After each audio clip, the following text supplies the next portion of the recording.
أعوذ بالله من الشيطان الرجيم. بسم الله الرحمن الرحيم. والفجر وليال عشر والشفع والوتر والليل إذا يسر هل في ذلك قسم لذي حجر ألم تر كيف فعل ربك بعاد إرم ذات العماد التي لم يخلق مثلها في البلاد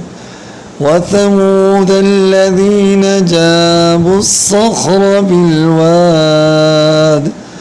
وفرعون ذي الأوتاد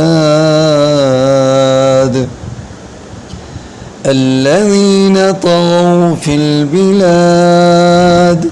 فأكثروا فيها الفساد فصب عليهم ربك سوط عذاب إن ربك لبالمرصاد فأما الإنسان إذا ما ابتلاه ربه فأكرمه ونعمه فيقول ربي أكرمن